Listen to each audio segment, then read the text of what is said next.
Hi, I'm Gareth Green, and in this video we're going to be thinking about harmonizing from a bass line. Now, quite often we're doing this the other way around. We're thinking, well, here's a melodic line at the top of a texture, so what would be the chords that would fit with a given melody or a melody that you've already composed? But what about thinking about this the other way around? It's quite a good discipline for anybody who's writing harmony to be able to think from the bass upwards. It's also quite interesting historically that in the Baroque period, where we first really established major and minor tonality, Baroque thinking was very much from the bass upwards. So you had this thing called the figured bass, where they were thinking, well, what's this bass line telling us in terms of chords? And then how do we put the rest of the texture together from there? But I think for a more modern framework as well, is quite interesting just to make sure that not only can you harmonize a melody, but you can also harmonize a bass line. One of the things you're going to think about when you do this task is actually, do we end up with a melodic line at the top that makes sense? Or do we end up just by working out chords that fit the bass line, but we've got a melody line that's shooting all over the landscape and doesn't make much sense as a melody? So in a way, that slightly enhances the challenge, but it's a good one to think about. So here we have 4 bars, 4 measures of a bass line in the key of E flat major. So here's the bass line.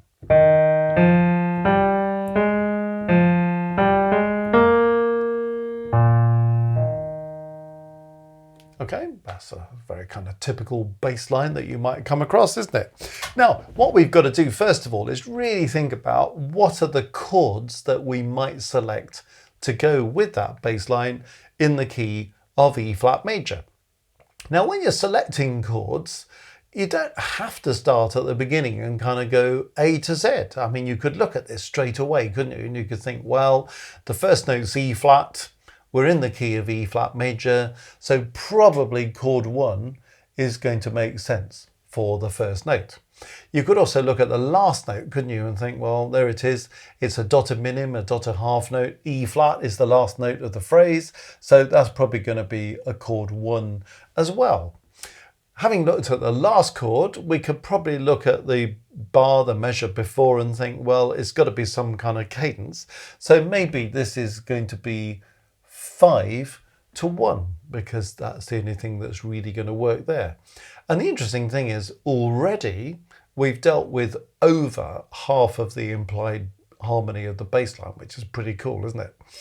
Okay, well, let's now sort of move on and think about, well, what else might appear along the way? And we can work forwards and we can work backwards.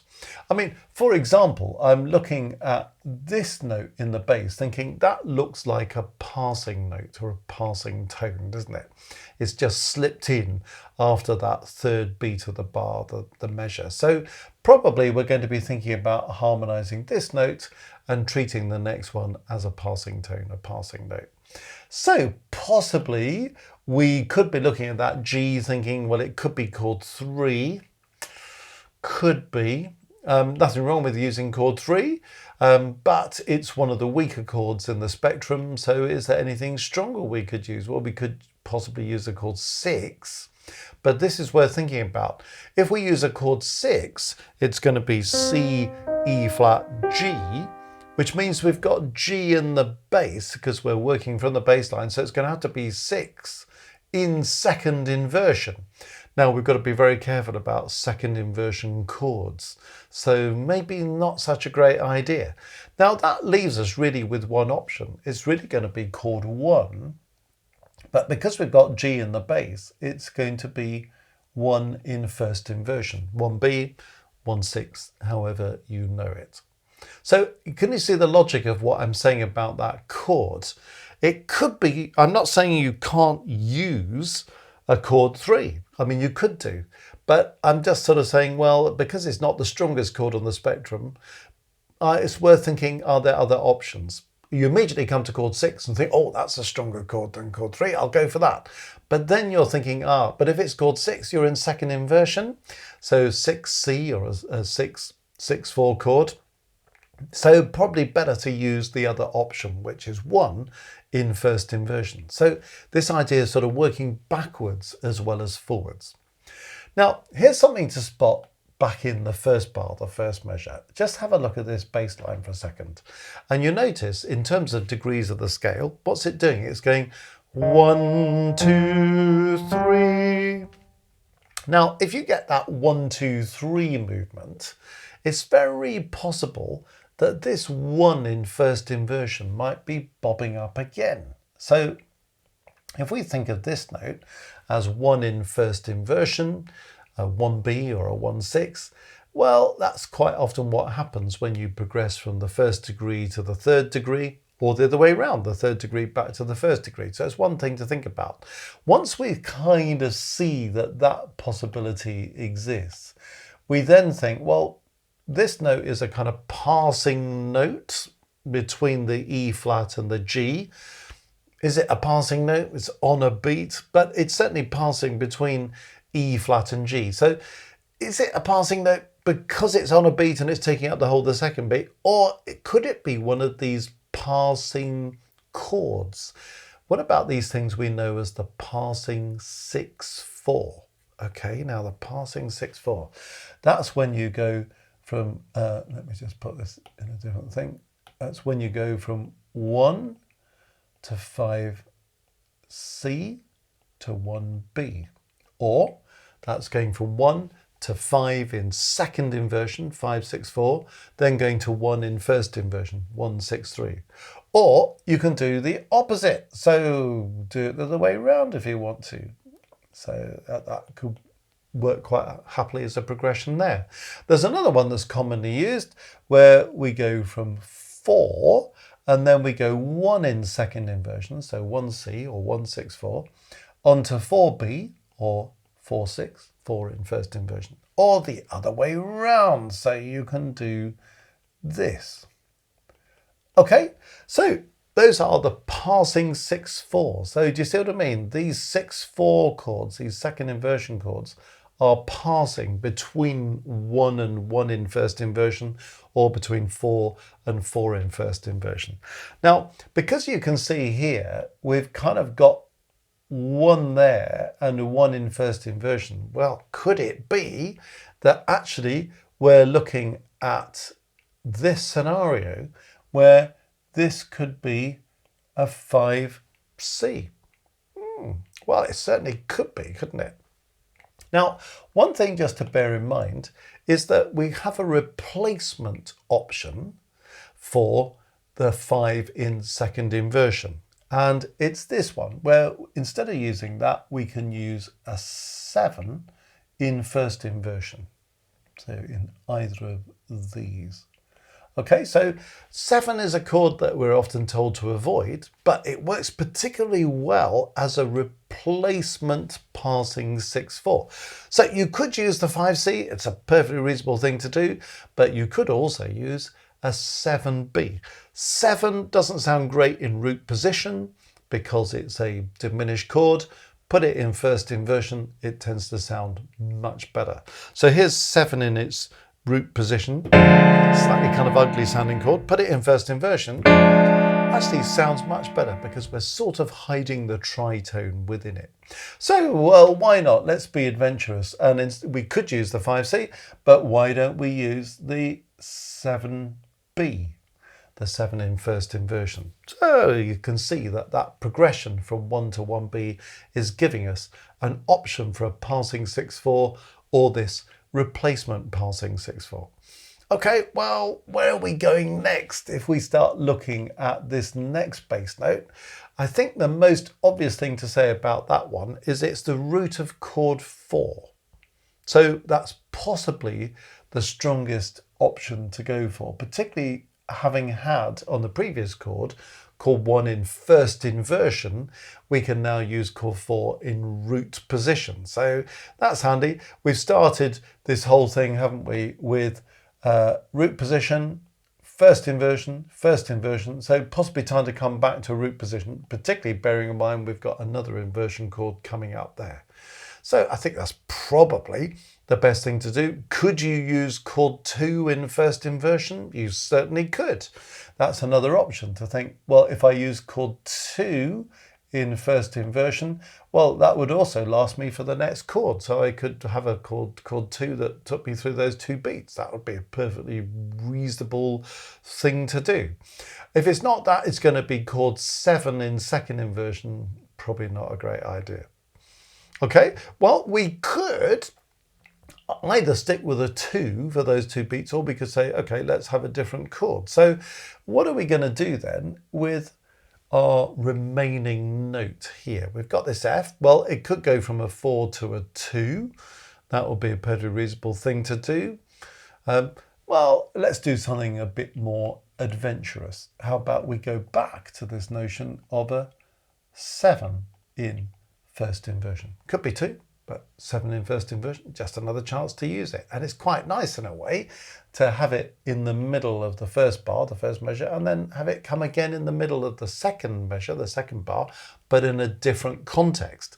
So we've got the passing 6/4 replacement in the first measure, but we've got something that's using the same chord, but not as a passing 6/4 replacement in the second measure. So it's kind of giving us a harmonic framework that will work quite nicely. Okay, now I think it's worth planning this harmony, so you've got that going.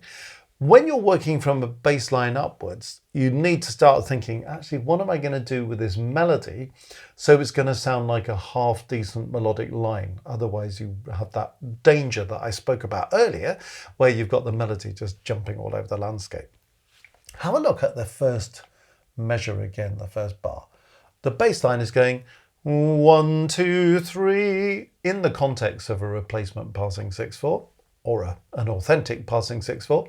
When the bass line goes 1, 2, 3, quite often another part, particularly the melody part, might be going 3, 2, 1. So I'm going to suggest that's how we start our melody, because it's going to make for a decent melodic start.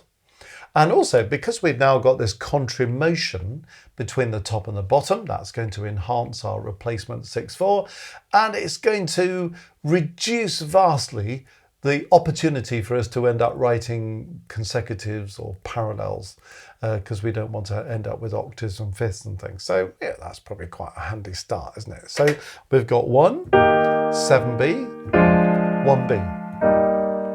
You see, that sounds quite nice, doesn't it?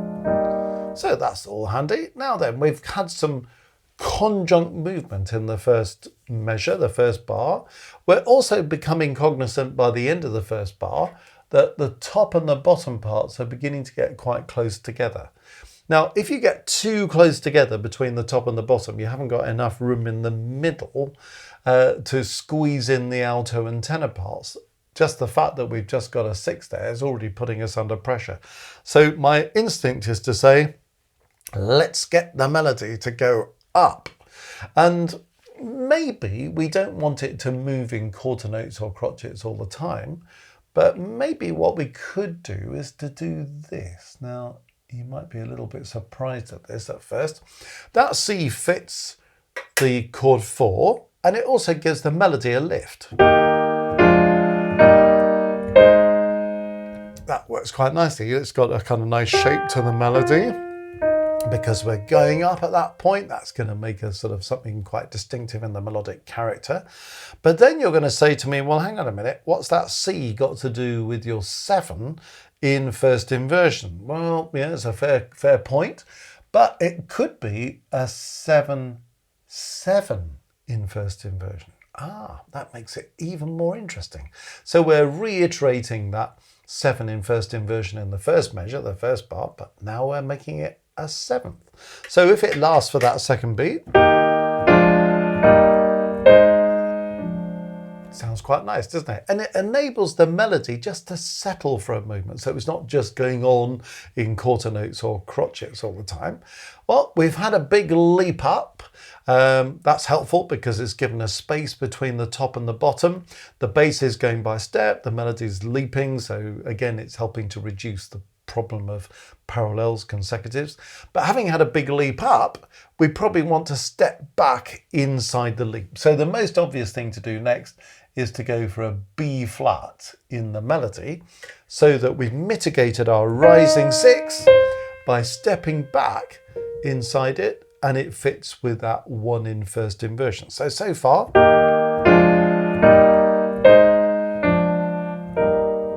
so that's kind of working, I think, quite well, isn't it? We've got plenty of contrimotion, and we've got something that's sort of sounding like a quite distinctive melody. Well, we've gone by step. We could afford to have another leap, but we're also going to just take note of the fact that the bass line is stopping for a couple of beats.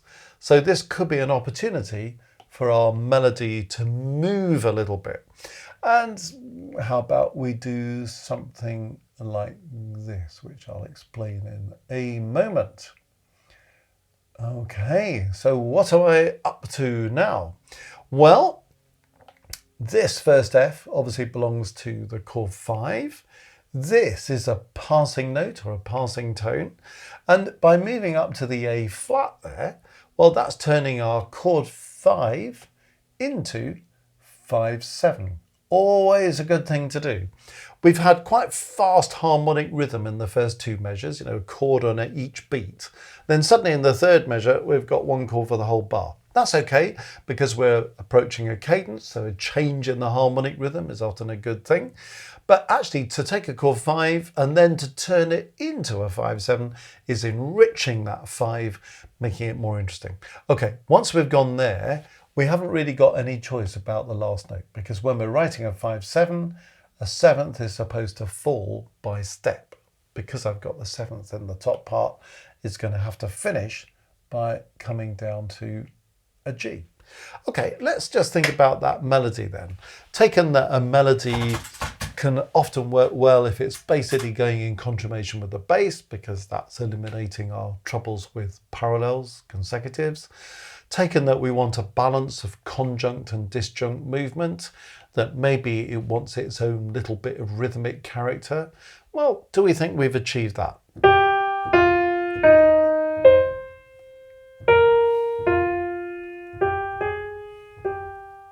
I think that works all right, doesn't it? And then if we read our chords and think, well, does the harmonic life of this work?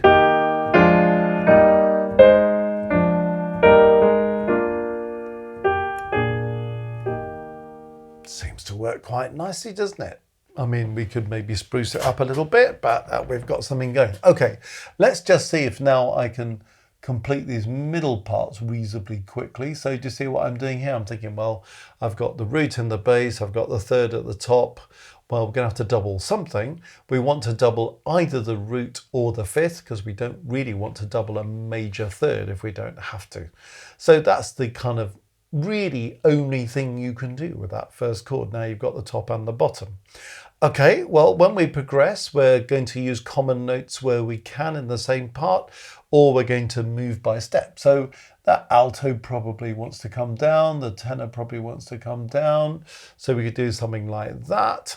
Now, we talked about this last note of the first measure by saying actually the top and the bottom are now only a 6 apart, beginning to squeeze the space, because between the E flat at the top and the G in the bass, well, we've only got room for a B flat. So what are we going to do? We're going to put B flat in the tenor, or are we going to put B flat in the alto part? Well, I'm going to suggest we put B flat in the alto part, which means in the tenor part rather.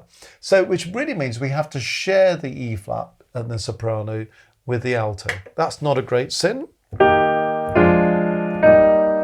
I'm also doing that because if I were to take the alto down to B flat at the end of that first measure, the soprano part then jumps up to C, which that B flat's now a 9th away from that C. So I've got to be careful that I don't end up with too big a gap on the next chord between the soprano and the alto. So probably that's a good reason to have E flat in the alto to enable the alto to kind of move on.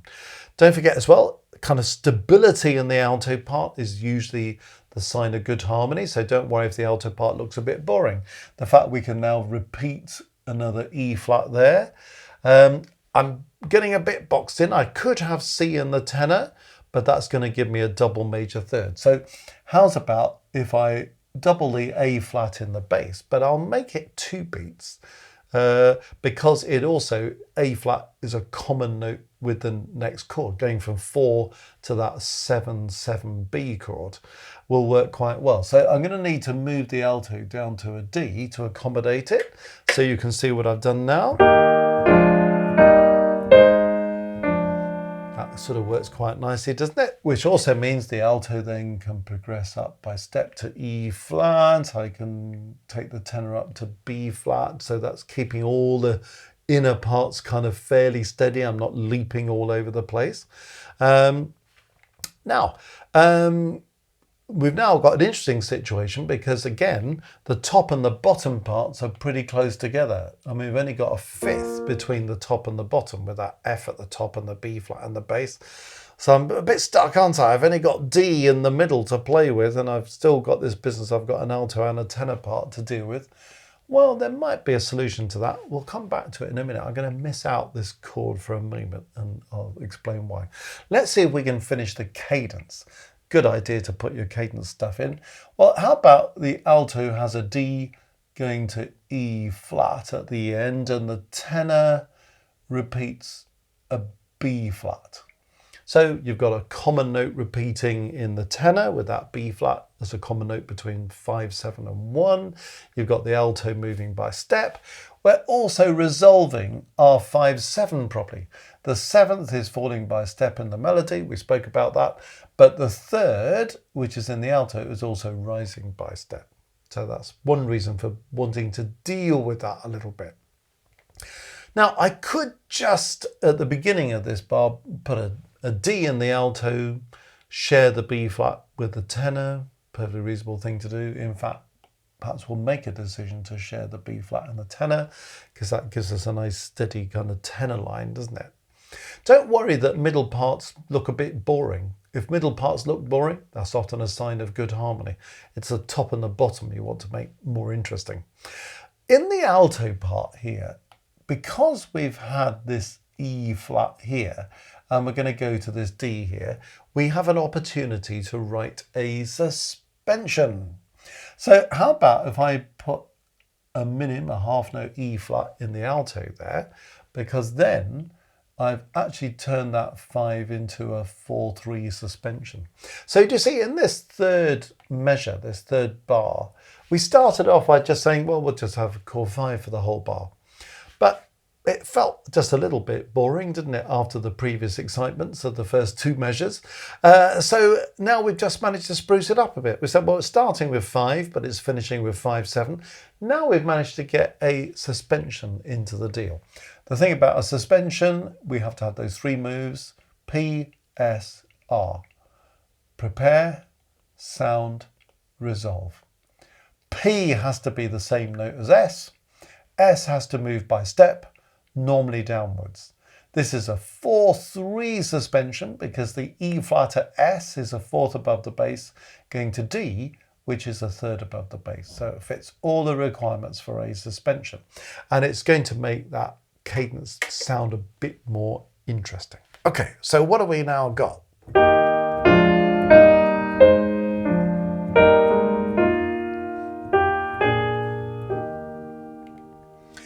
And the end result is actually, it sounds as if we've harmonized the melody because we've tried to get a strong melodic line. In fact, we've harmonized the bass. But you don't want to end up with something like the alto line as the melody. It'd be quite easy, wouldn't it? Use exactly the same chords, but to end up with a melody that's going to go...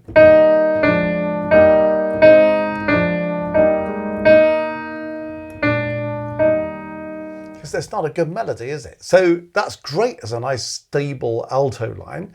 You don't want a melody line that's going to be like the tenor part.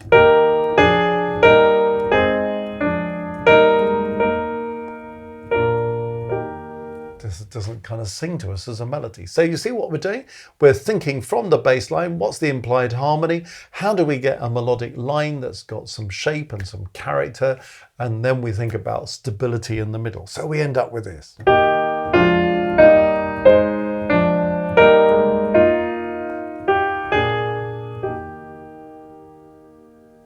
So I hope that's useful in how to go about writing some 4-part harmony from a bass line. Well, if you found this video helpful, let me point you to our website, www.mmcourses.co.uk, where you can find a heap of Music Matters resources. So if you're wanting help with your harmony or your oral or your sight reading or your keyboard harmony or your analysis, whatever it is you're looking for, we've got stuff to help you. So go onto that website and on the homepage, click on courses and you'll see the whole list of things that we can offer there. While you're on the homepage, you can also click on Maestros and that will take you into the depths of our International Music Matters Maestros community. Fabulous group of people they are too. Lots of perks coming with that, including the opportunity, if you're a level 2 member, to attend a monthly live stream in which I teach for an hour on these kind of topics, on composers, we look at music, we do all sorts of stuff. But there's a live chat running, people can ask questions, we can interact with each other. It's a wonderful forum of like-minded people and it's open to folk of all levels.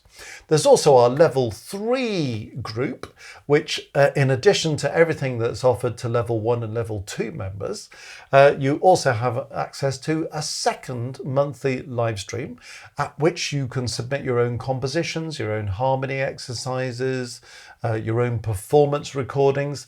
You get one-to-one feedback and evaluation from me. And again, we share it with the group so everybody gets to hear everybody else's contribution and everybody, again, terribly supportive, which is wonderful. And we learn so much from each other. So if that's of interest, have a look at Maestros. Anyway, it's all there. www.mmcourses.co.uk.